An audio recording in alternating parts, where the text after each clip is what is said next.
Good morning. This is Natalie Gilly with the Bicycle Alliance Minnesota. Welcome to the Minnesota Bike Walk Leadership Network webinar. I'm excited today to introduce folks to talk about the topic of winter cycling. So we'll be talking about winter cycling not only in Minnesota, but also Finland and Sweden today. I'm excited to welcome our guests to the webinar, who I'll introduce in a little bit more detail in just a moment here. So just a couple of things so our speakers can get to know you. If you could type your name and your location in the chat box. Today, the location may be around the globe because we do have a speaker today joining us from Finland. And so we'd like to get to know you a little bit and introduce the speakers and let them hear a little bit about you. This is the Minnesota Bike Walk Leadership Network. We connect local bike walk leaders to share stories and ideas about how they're lifting up the walking and biking culture in their communities. We have a land acknowledgement statement. We occupy the ancestral land of several indigenous groups, including the Dakota, Ojibwe, Ho-Chunk, Cheyenne, Oto, Iowa, and Meskwaki people. We honor with gratitude the land itself and the people who have stewarded it through the generations. We affirm that Bicycle Alliance of Minnesota's commitment to a partnership with Native nations and urban Indian communities. Despite centuries of colonial violence, this still is and always will be Indigenous land. Indigenous peoples are still here, demonstrating innumerable talents and gifts in the midst of continued oppression. They must be celebrated and uplifted. You'll see on the screen here and in the chat box a link if you'd like to know what native land that you are currently located on. We have one webinar left in 2022, December 21st. Mark that on your calendar as a walking feature, and we'll share a little bit more about that in the upcoming weeks. We have Walk Bike Fun training, which will continue in the winter. So sign up and reach out to Angela at bikemn.org if you'd like to learn more and your school or your city would be interested in joining this training. The Safe Routes to School Network is holding their next webinar on December 1st on Thursday from 10 to 11 a.m. The topic is to review the annual survey results and the resource center. So some things that you can participate in that are coming along the line here. And if you'd like to join the Safe Routes to School Network, email juliej@movemn.org. So without further ado, I'd like to introduce our first webinar presenter today, Tony Desnick. He is an architect, urban designer, and bicycle activist. He has worked in the bike share industry since 2013. He has ridden a bike for the last 56 years and commutes year-round by bike today. He serves several local and international nonprofit boards of directors. Welcome to the webinar, Tony. Thank you, Natalie. Our guest, Timo Perälä from Oulu, and I are going to be talking about winter cycling in that part of the world. And before I turn it over to Timo, who has a marvelous presentation today, I wanted to just put a few slides up here to, number one, advertise our 10th anniversary of the International Winter Cycling Congress in 2023. That's February 22nd to 24th in Karlstad, Sweden, which is some dozens or hundreds of miles west of Stockholm in Sweden. Natalie, next. And we also want to invite you to come and visit us in Oulu. And I've thrown a few slides in here today just to kind of tease you, and Timo will give you some more as well. Oulu is famous for their maintenance, and here's a good example of that here, where people can ride year-round on their 3-speed Omafeets with summer tires, with a great deal of safety and confidence that they will stay upright. Next. There are a couple of fun innovations that I just would like to throw out. One is in the wintertime, they project the images of people walking in a bicycle onto the snow. Imagine that there's snow covering the graphics otherwise. The middle slide shows a playground in Oulu, which is really a fun place for kids. And the cool thing about it for me is that you can't get there by car. You can only get there by foot or by bicycle. And then on the right, this isn't from Oulu, but Helsinki, but this is my favorite slide whenever I visit, to take a photograph of their bike racks outside the railway station. And anybody who knows me anyway knows that I like to take pictures of lots of bikes parked, because it means that there are lots of bikes being ridden. And I think that's it for me. is there any more, Natalie? Oh, no, sorry, one more. Hour and a half from Oulu is a place called Isosyöte. Pekka Tahkola, if any of you follow him on YouTube, will have seen some pretty marvelous photographs and movies that he's taken from there. This was a group of friends and I that went last winter in February, and the trails are very well groomed and they're just magical. It's so much fun to ride there. And this was 20 below 0 Fahrenheit, and we rode really from about 8 in the morning until 4 in the afternoon. And though we were cold, it was a blast for everybody. And that's but an hour and a half bus ride from Oulu. So welcome to Oulu for the conference. And I'm going to pass it over to Timo now, or Natalie, let you pass it over to Timo. Thanks, Tony. And just before we advance to the next slide here, I want to make sure that you have Tony's contact information, anthony.desnick@cyclingmsc.fi, if you'd like to follow up with any additional information about the Finnish Cycling Embassy and other work that Tony's doing. And it's exciting to have that bridge between Tony and his work in Europe and introduce our next speaker, Timo Perälä. And he joined us today from Finland. So there's a lot of information shared in the email that was sent out to the webinar participants about all of the different things you're involved in addition to being the president of the Winter Cycling Federation. Welcome so much to the webinar, Timo. Thank you, Natalie, and thank you, Anthony. I will share my screen, and off we go. So can you see it now? All good. Well, can you do the slideshow, Timo? Yeah, trying. Okay, here we go. Yeah, Tony told something about Oulu and Isosyöte. I won't be talking about Isosyöte. It's a special place for sure. You should go and visit it. But I will tell you shortly about, well, winter. Stories about winter and cities, how cities deal with winter. And then secondly, I will give some more information about Oulu, as Tony promised, how Oulu embraces year-round cyclists in our city. On the picture, there's Pekka Tahkola playing ping pong in Montreal, if I remember right, in Winter Cycling Congress a few years back. But let's go forward. You know, winter is a bad thing. If we listen to media, there's always, every winter, there's a lot of like headlines that winter is approaching, and like here on the left, the headline is yelling that the White Punisher is arriving this evening, and on the right there's in Finnish it says that there will be a terrible weather coming to capital region in Helsinki, and there will be a lot of snow hitting your face hard, so you should stay inside. So this is always kind of the tone that the media gives us, that the winter is something bad. We should cope with it, struggle, or even escape it. But actually, it's not that bad. We do love winter in certain places and in certain occasions, and we even seem to enjoy it. But it's not like that in our everyday life, in our built-up urban area. It's quite the opposite. We have this remove winter culture. We try to get rid of winter and winter elements. And I think the reason behind all this is we want to be comfortable. You know, humans in general, this comfort which is guiding quite a bit our decision in our everyday life.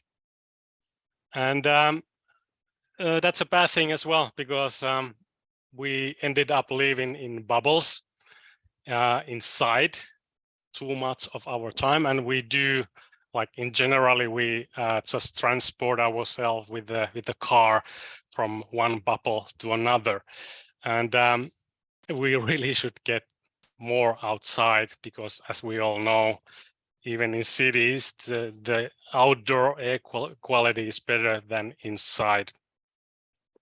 And we have all kinds of excuses. We are too busy. We have to take our kids somewhere.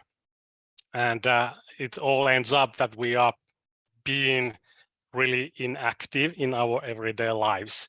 And we try to compensate that inactivity by training, and many times way too hard in certain specific locations. And the bad news is that that is not a winning formula from the public health point of view. This is how we plan our cities, basically.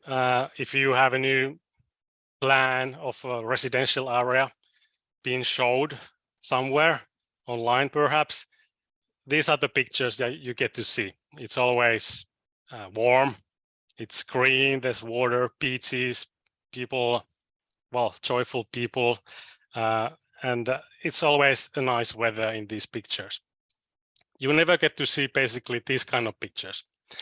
And this is always one thing that kind of guides our thinking and the planning processes as well. We do not plan our cities, our built-up urban areas for winter. And by doing that, we miss, in some places, even a half year. And that's quite a lot. We do have like good ideas on a high level that we should have residents feeling well, being active year round. But then we go on with the planning process, we kind of forget that. And then in real life, there's this thing called winter coming at us at some point of the year, and some white stuff coming out from the skies, and it always surprises us. But as we know, we could have everyday urban winter fun in our built-up areas, but unfortunately, it's not the norm. It's more of a like kind of special occasion or a special place where we have these kind of elements.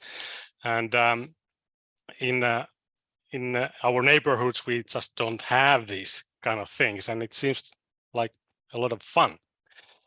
What we do have, we have a lot of quality requirements, how to remove winter from our neighborhoods and how to corner winter into some specific places where you can have winter activities. But we don't have requirements how to embrace or plan winter in our cities. Luckily, we have some cities being kind of a pioneers on that frontier, like city of Edmonton is doing a great job. They have winter design guidelines, for example. So at the end of the day, we end up having a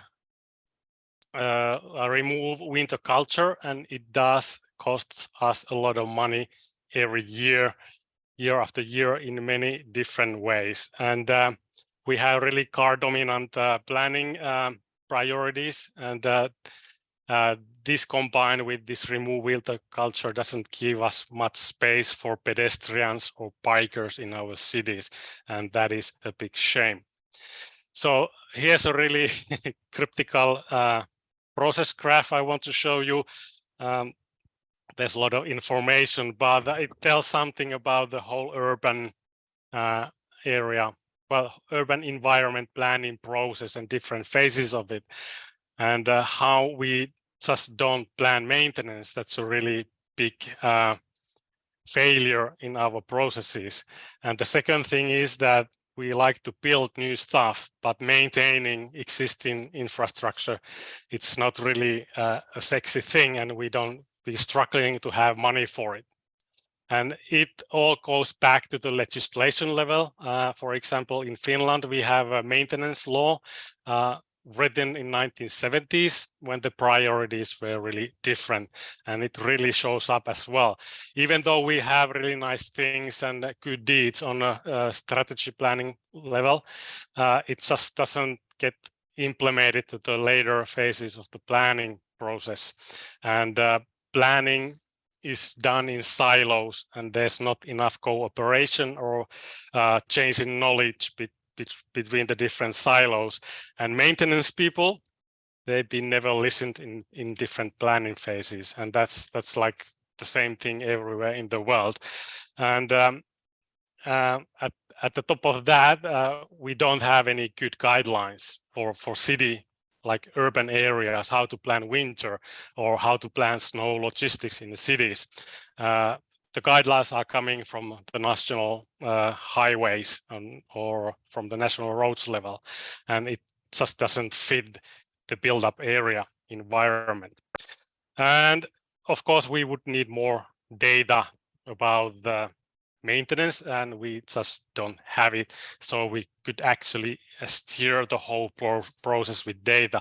We concentrate on getting data from the building phase, but not from the maintenance phase, and that's a big drawback as well. Let me tell you how my city Oulu embraces year-round cyclists. Probably you have heard this story quite many times already, but there's a reason why we have so many bikes on our elementary school yards, even during wintertime when it gets really cold. There's a long history in Oulu. We started planning our bicycle network in 1970s, and it's a really nice separated network, and it's really extensive one as well. And right from the beginning, the priority was that, well, the principle was that we have to keep them open year round. So 98% of that network is maintained throughout the year. And at some point we realized that our winters, because we are pretty far up north, we used to have like steady winters, and all of a sudden the winters started changing quite a bit. So we needed to come up with something to serve our cyclists better. And this is a short history of everything, but I go it through a bit more in details. So this is how our winters have been changing over the years, and we have milder winters more often nowadays. And as we used to have really like steady winters from early November, even late October, all the way to April, and all of a sudden we started having this kind of situation that actually we had above freezing, and the old system just didn't work, and we did have some problems like serving the cyclist during the day as well if there was a heavy snowfall. So we started having all kind of problems.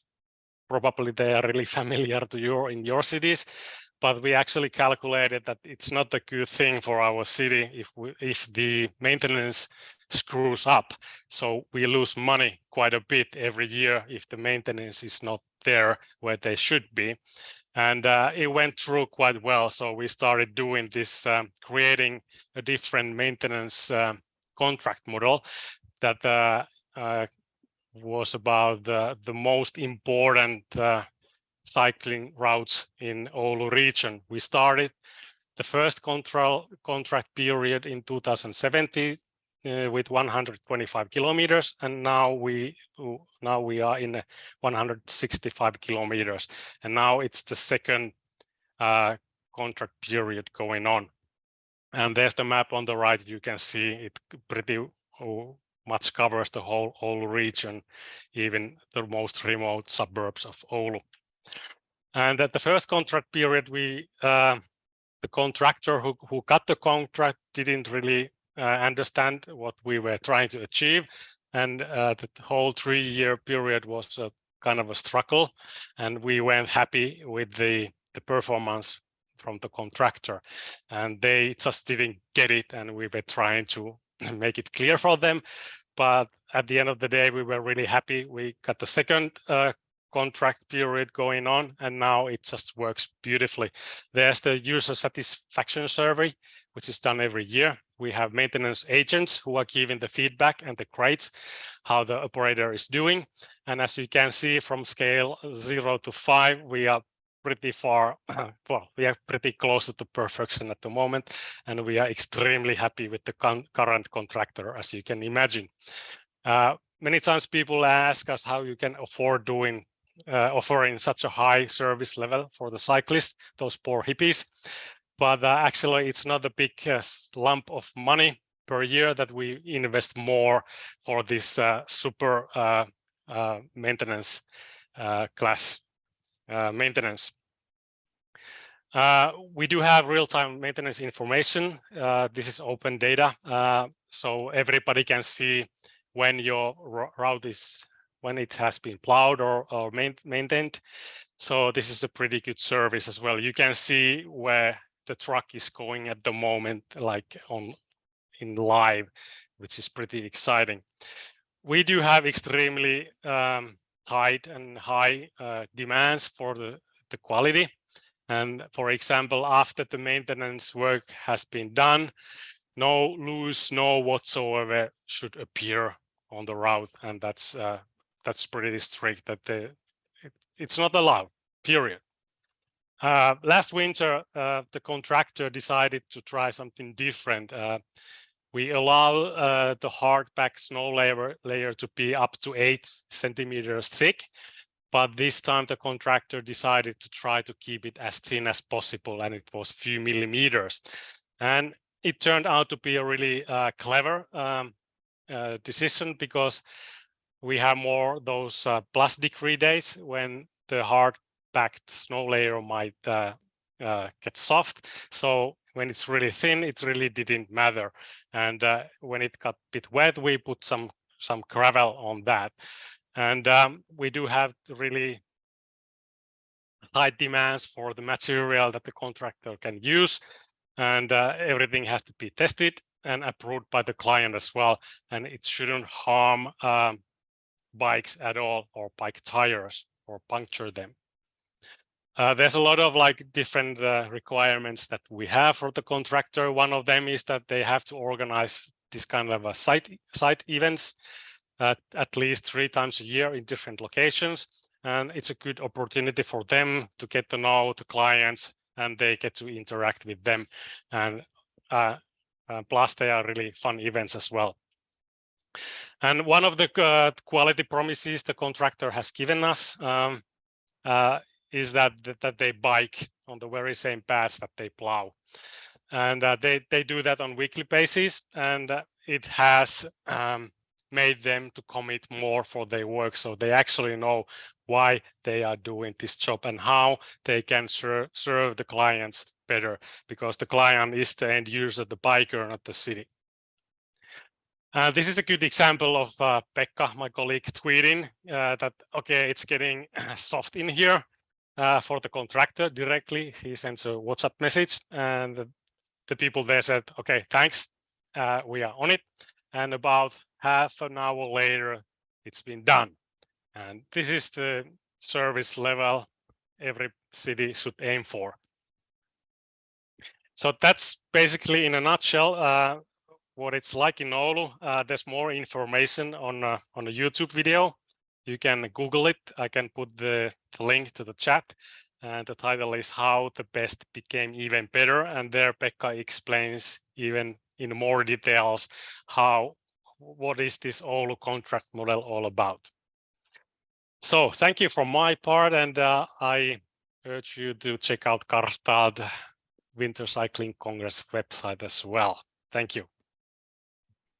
Thank you so much, Timo. I guess, I would invite folks to use your reactions on the chat here to share, hands clapping. I think we'd have a loud clapping of the close of this presentation if we were in person here. So we'll do that virtually for you, Timo. And I'd also like to just add, before we pivot to the Q&A section of this webinar today, I want to just share a little bit about Timo. I'm not sure how many on the webinar know Timo and have met him at a Winter Cycling Congress or another conference along the way.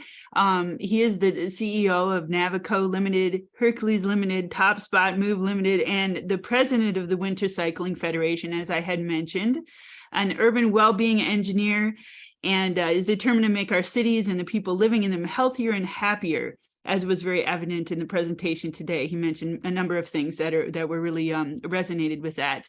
His experiences in urban design, traffic planning, municipal procurement procedures, sport and well-being technology, ITS, and smart mobility, which gives them a broad and fresh view of how to develop our cities, as well as different organizations, organs, and procedures within. The values of Navico Limited presents also in his own in life, easygoing, fair game kind of atmosphere, creative madness, and a better environment.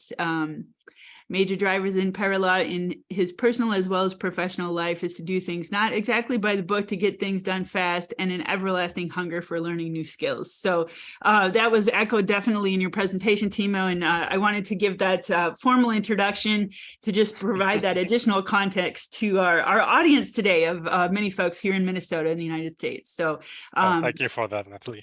yeah, absolutely. It's definitely well deserved, and I wanted to give a nod to all of those things, the accolades that represent a lot of things. And as you see in the photo up on the screen, Timo is a surfer. So even though we have a lot of snow around us, year-round surfer. Yes, almost, yeah. Natalie, can I add one thing real quickly? The photograph that we saw of the Metsokanga school, where 1,200 of the 1,400 students ride their bikes to work year-round.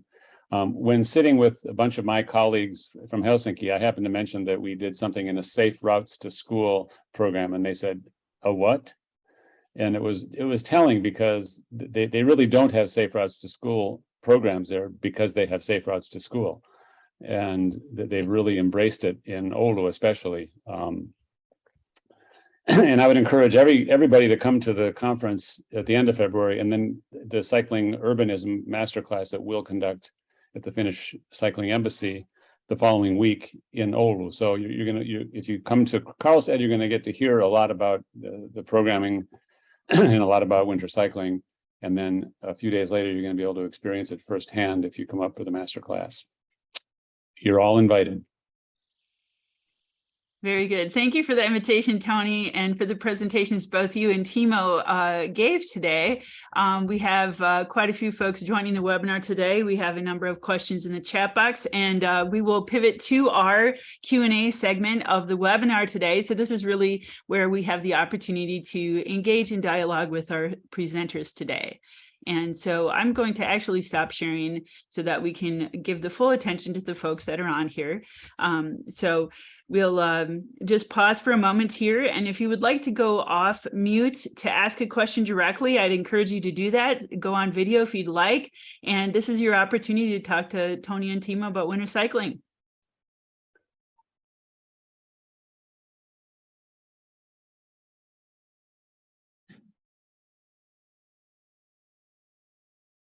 There was a question in the chat box. I guess I'll, as people are wanting to jump in here.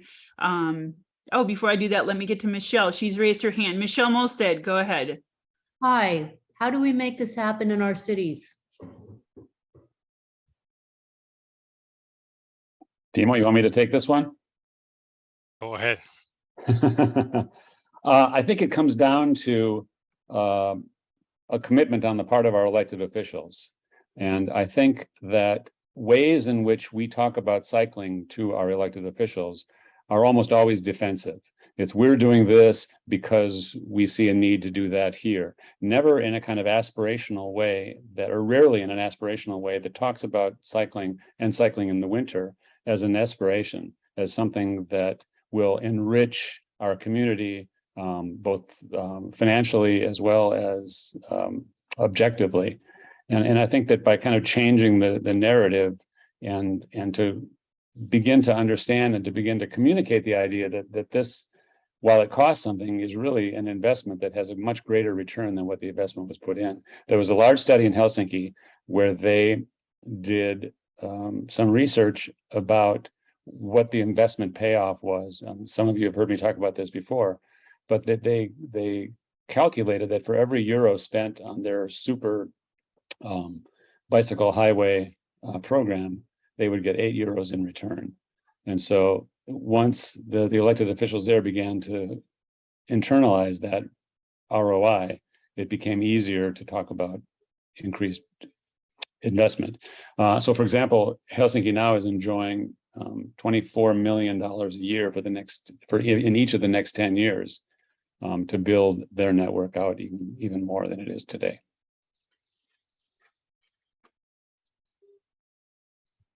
Timo, Timo? did you want to add a little bit to that as well? Tony gave some context there. Did you want to add to that a little bit? Yeah, I know it's a tough nut to crack, so to say. We do have same kind of problems in Finnish cities as well. Like there's like changing the mindset and the attitudes. It takes a lot of effort and time as well in some places. But I think what Tony mentioned, I've been using quite a bit this money or economic angle, like how to make the decision makers to realize that investing in a car is a really bad investment. It's actually there's a like strong belief that the economy goes on four wheels, but it does not. So we just need more data and how to get through with the data to the decision makers is a big obstacle, I know, but it needs to be done. And we've been taking that an approach to get to know the real decision makers. We go to the mayor level, and we have a program called Bike Busters in Finland. We take mayors and high-level decision makers and show them in what kind of physical condition they actually are. And then we say that, seems like you would be needing a lot of biking here or walking on your everyday commute, because this kind of image of health and well-being is completely wrong that we have nowadays in our culture. We think that we can compensate our passive lifestyle and taking the car to everywhere by training hard at some point of the day, and it's not just working. So we prove that on a personal level, and then we say, how about we do this for the whole city? And it makes them think that, okay, healthy citizens, I think I heard that phrase in maybe at the city strategy. So you have to be clever to get to them and use different methods, like just preaching them like, you idiots, don't you get anything, blah, blah, blah, blah. It might be a no. They don't want to listen to you. But so you have to be clever in your ways to get to them and deliver the message. That's a great point. Thank you for describing that, Timo. We have some comments in the chat box. I have some questions queued up. I have two people with their hand up. So this is very popular. I appreciate all of the dialogue here. So first Dorian, then Peter with their hands up, and then I'll get to the chat box questions. Dorian? I just wanted to say I agree that we need to work with decision makers, but I think there needs to be a two-pronged approach with and include the schools. Include education in schools. And those of you who were here for the Winter Cycling Congress when it was held in Minneapolis a few years ago, had the great honor of going on a bike ride with Minneapolis fourth graders the day after it snowed 10 inches. Those kids, it was a fabulous experience for them. I regret to say, or I'm sad to say, that there aren't any more bike clubs that I know of, or maybe not many more bike clubs that I know of that are doing what the couple Minneapolis schools are doing with those classes. But we're working on a curriculum. We're talking about doing a curriculum and expanding Walk Bike Fun, our elementary school and middle school safety curriculum for use during the winter. Thanks, Dorian. That just, really draws some attention back to where this all begins, to start them young on the bikes and help teach them how to build that into their culture. We have a question and a hand up here from Peter Grassi. Go ahead, Peter. Thanks. So my question is, we have a handful of places in St. Paul and others that are actually trying to maintain the bike paths or multi-use paths, if you will. but I would argue they're doing it incorrectly. And they're basically just trying to plow it, which works great for a day perhaps, but then you get the sun melt, you get the pooling, you get the ice formation, and then the paths become unrideable. And, I would argue, how can we get the local leaders that at least on the paths they're spending money on to plow, get them to try some of these alternate methods that seem to work so well in Oulu? And I should point out too that Oulu is about the same climate as we have here in Minneapolis in terms of cold temperatures. And while it's a smaller city at about what, Timo, 200,000 or so in Greater Oulu? Yeah. So it's smaller than the Twin Cities and therefore a little bit easier to manage, but still, I think it tells a very good story about how we can use things learned from what they're doing in Oulu and apply them to here in the Twin Cities.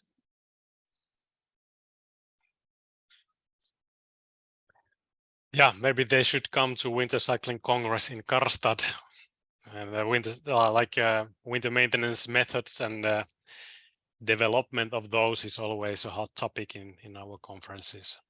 Yeah, I went riding last year in February for the first time in Oulu, and when Pekka said, "Yeah, now we're entering the superclass maintenance route," I thought, no, it can't be any smoother than it is where we're riding right now. But it was amazing. It felt safer than riding on a dry pavement in the middle of July. It was crazy, but it really does work, and they've spent a lot of time and a lot of money in Oulu to figure out how to best serve the populace. And many times the key is to react quickly enough. When there's a need, you should go. And we have a culture of having like certain limits, like centimeter limits, or then a time that within X hours you have to plow it. It might be too late if the weather changes so quickly nowadays. So when there's a need to do something, you should do it then. And this is the message we've been receiving from the current contractor, that they want to do it that way because in the long run, it saves their work later on as well. And Timo, isn't it true that the plow drivers have to ride their route on a bicycle? Yeah.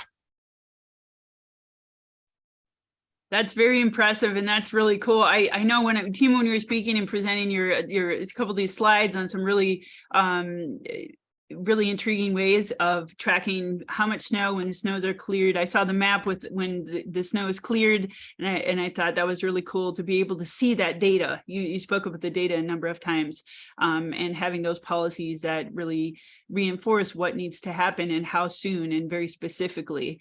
I know with this group here, some may choose to go to the Winter Cycling Congress in Sweden, others might not be able to make the trip over. But one of the questions that did come up in the chat box here was the question about whether winter cycling, was it always popular in places like Oulu, or did it grow? And if it grew to become more popular, what did that growth look like? Where did it start? So how do we get from where we are today to some of these really cool end results that you're experiencing in Oulu? Well, in Oulu, there's a long history behind everything. Like we started planning the first bicycle network in 1969, and it was ready in 1972, and it was implemented as such in 1980. And we were lucky to have Mauri Myllylä. He's regarded as the grand old man of Oulu cycling scene, and he was clever enough. Well, he studied abroad, he visited places, so he had a good idea. Like the one thing which is pretty special in Oulu is that by bike, you start going to the right direction towards the destination. And if you take the car, you have to go to the wrong direction. So the fastest and the straight route is done for bikers and pedestrians. So it's a kind of a mental thing as well. When the kids going to school, they don't want to go with their parents to the wrong direction. They want to go with their friends straight to the school. It's faster, it's more convenient, it's much more fun. So that was the kind of the basic thing in our network, and that can be done nowadays as well. But you just have to close some streets for that, and that's always a pretty hard place for the politicians to favor, like cyclists and pedestrians, that you will have the fastest routes here. And there's always a strong opposition, I know, for that, but it needs to be done. It's Timo, priorities. absolutely. I wanted to just kind of follow up with a question about, you're talking about the politicians and policy items here. One of the questions came up in the chat box about how does Oulu balance focusing on cycling and people with different abilities for accessibility? Well, that has been a hot topic now as we are renewing this maintenance law from the 1970s, and this accessibility is a really big thing. And we are changing probably the law in such way that accessibility for all abilities will be a high priority in our maintenance operations, like nationally as well, because that has come through like a big time.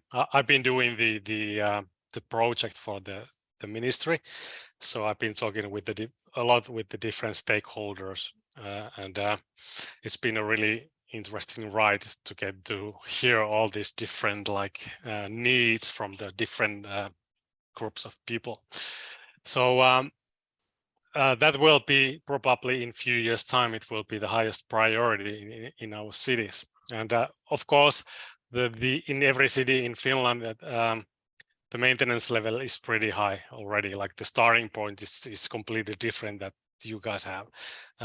So basically in every Finnish city, you can access almost all places by foot or by bike.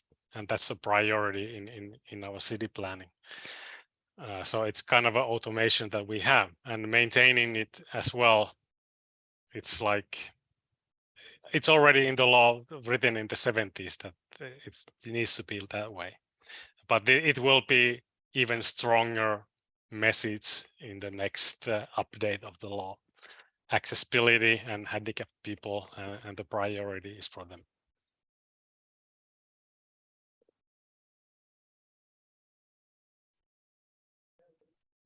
Tony, did you want to add anything about accessibility? Or did anyone have any follow-up questions around that they would like to ask Timo or Tony on this? Well, one thing I can say about Helsinki is that the focus is as strong as they're doing on Oulu, in fact, a little bit stronger. But the bicycle superhighways are kind of by definition not terribly friendly to more accessible solutions. And so it seems like the direction that they're going is that they're using the walking paths as a way of increasing accessibility as opposed to the bike paths or to other infrastructure.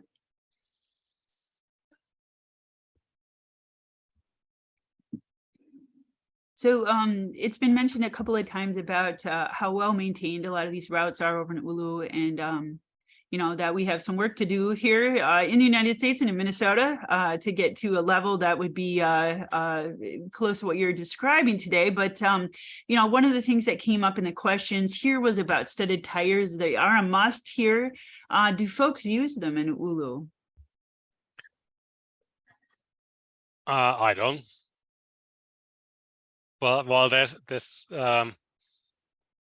well, the main idea is that the maintenance level should be that good that you don't need them.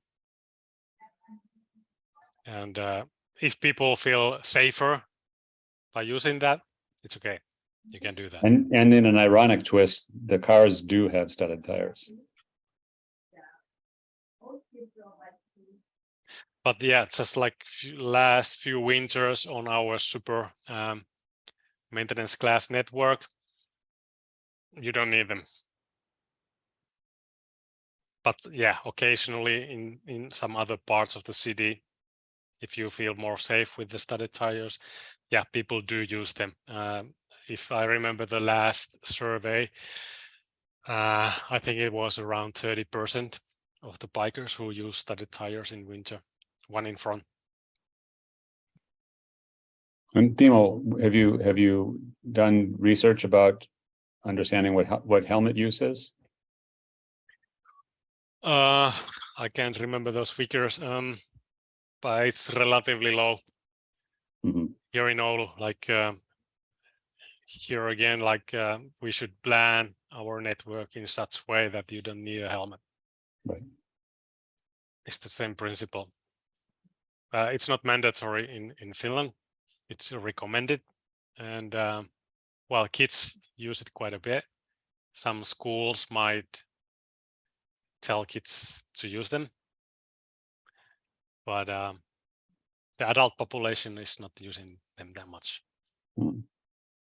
I never had one. So Timo, there's a follow-up question here about accessibility.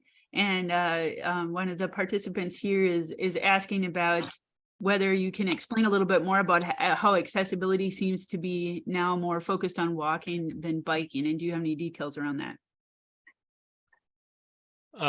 Well, the discussion I had with the different stakeholders, they said that the accessibility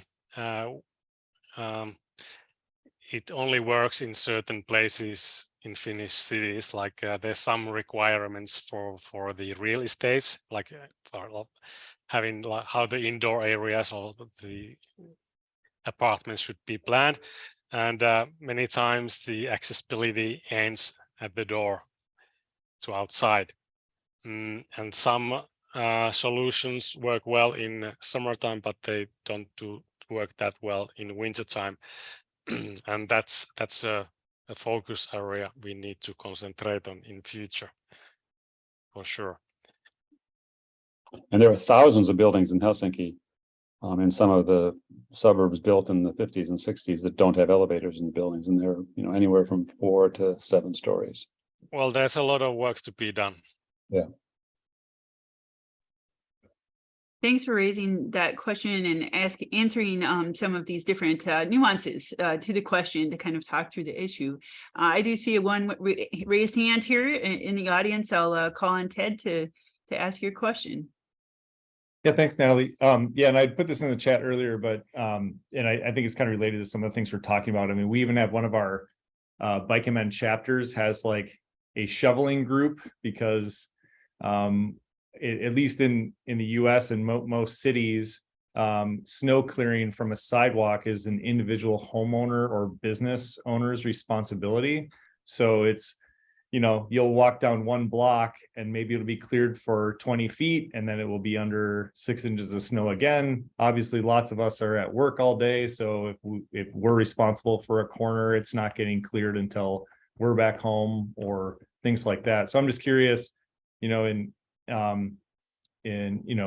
Oulu or other places in Europe, if that is common practice, where it's an individual's responsibility, or we're seeing more and more pushes from organizations like Our Streets and others say this isn't working. We need the city to actually, just clear an entire, like blocks and blocks of city sidewalks to make sure that people can get where they need to go on foot.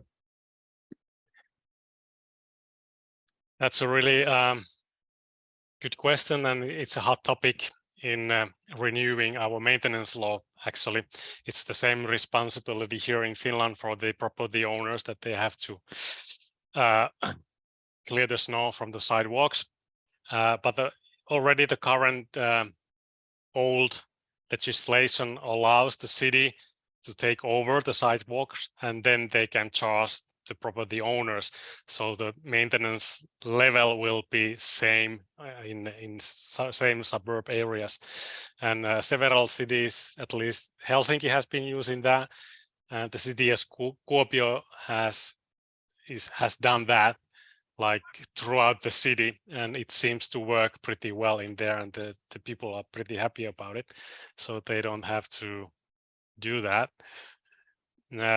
Of course, like our sidewalks are a bit different, like they are mainly concentrated on like city central areas, and in suburb areas you don't really have sidewalks. So it's maybe a bit smaller issue here in Finland than in US. but still it's a really hot topic, and that's one thing where we have to find a solution in this renewal of the legislation. And I think it's going towards that, like creating better quality for everybody. So it's like you described, that there's one block and there's no snow, and all of a sudden there's snow. So it's not really good for pedestrians or bikers, like in the long run. So we are looking at creating like same kind of service level in the same areas. You know, you mentioned that there was less sidewalks in the suburbs. Where do the walkers go in the winter? We have these so-called residential streets. It's only it's kind of a shared space, so we don't have like separated sidewalks. Some cities did those in 1970s, but then they demolished them at some point, because that was because of this responsibility for the property owners, that they should maintain it as well. So we don't have those things. We have like the speed limits are really low. It's a shared space, and we do use those same residential streets for cycling and walking in winter as well. Okay, yeah, thanks for providing that perspective, because that's a really different way of maybe approaching it than we do in the US here, and just kind of trying to figure out what's the best way to make sure that all the different modes of transportation have accessibility during the winter and can get where they want to go, depending upon, you know, regardless of what mode they're choosing to get there, including biking and walking. Yeah, it's basically redefining the street. I know that there in the US it's strictly for cars, and that's the holy cow which is taking the place. But originally, street was a social place where people met and kids played, and it has changed completely from that, and I think we should go back to that.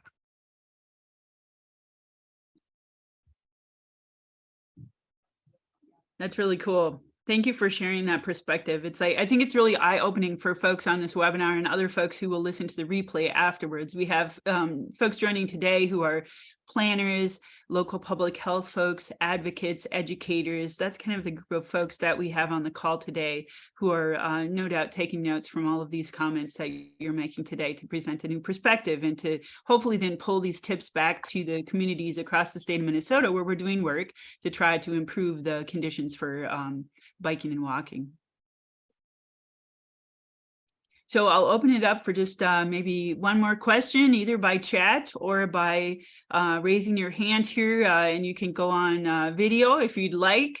And then I just have a couple of closing slides I'd like to share in just a moment here. But does anyone else have a question that you would like to ask either Tony or Timo or both?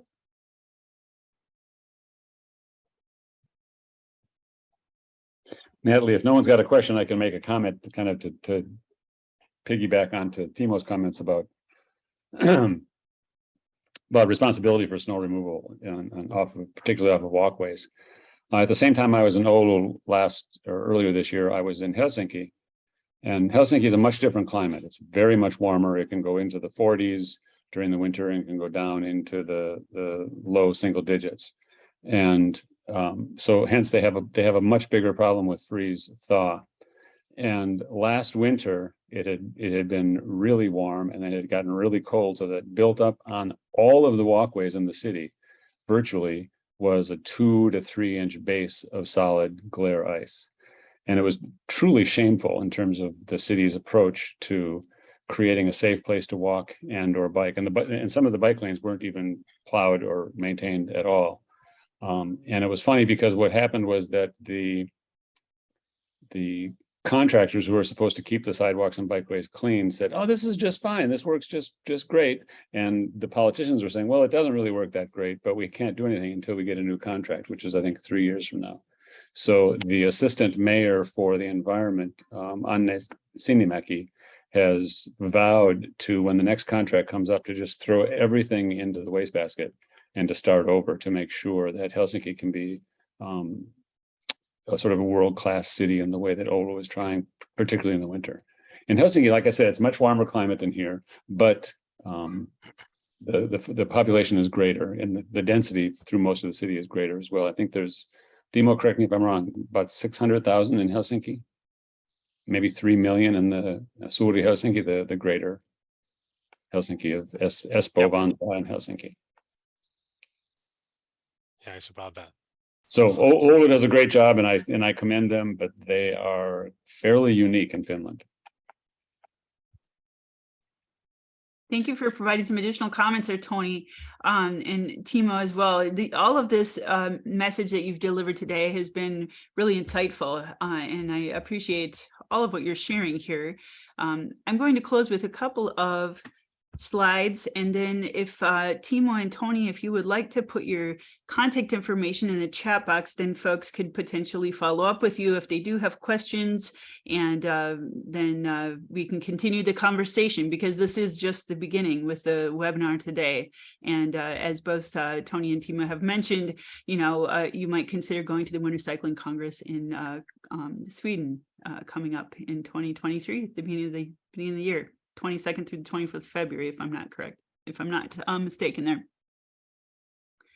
All right, so a couple of things, just reminders here. Safe Routes to School Boost implementation and planning grant availables. Grant applications are now open. So there's a couple of pending deadlines coming up here. So this slide I've shared in September and October. This is just leading up to, you know, these deadlines, and make sure that you're participating in going for some dollars here to do this work if this is lines up with your projects. Give to the Max Day is November 17th. We have an open call for contributions if you'd like to support BikeMN and other nonprofits in the area that are doing work to advance cycling. Here's a couple of opportunities for you, including BikeMN. So you can go to bikemn.org/all-events. Here are a couple of events that are coming up in the Twin Cities area. Some of the events: Bellabration with the Little Bellas, Cranksgiving, Joyful Riders Leftovers Ride, Transportation Summit, and Biking While Black movie screening coming up on November 30th. In Greater Minnesota, we have the Fat and Happy cycling event in Stillwater, and the Pie Burner in Hibbing, and Global Fat Bike Day coming up as well. So a couple of activities throughout the state of Minnesota you might get involved in. And I'd like to close with just a couple of moments here for Dorian to share a little bit about the legislative update and the Day on the Hill. I'm sorry, I don't have an exact day for you, but if we can make it work, we will do it the first half of February, sometime in the first half of February. And as you can see, we'll try and reserve the church that's right across the street from the Capitol and the Senate office building and the House office building, a very convenient location. And as you all know, the Democrats took control of the Senate, or most of you know, the Democrats took the control of the Senate, meaning Minnesota has a one-party rule. And the chairs of the Senate and House Transportation Committee are very strong supporters of bicycling and walking and active transportation. So I was prepared to either play defense or work very actively at the local level advocating. But we have some great opportunities to advocate at the Capitol. So watch our e-news and action alerts, and please join us at the Capitol. There's 44 new members of the House, and I think 26 new members of the Senate. So we need to get to know these people. So watch your e-news, and I'll look forward to seeing maybe some of you in person in February. Wonderful. Thank you so much, Dorian. And thanks to everyone who participated in the webinar today. We appreciate your attendance at the webinar and engaging with this wonderful dialogue. And a special thank you to both Tony Desnick and Timo Perälä for joining us today as our presenters. Have a wonderful rest of the day. Thank you, everyone. Moro, Timo. Moi moi. Thank you.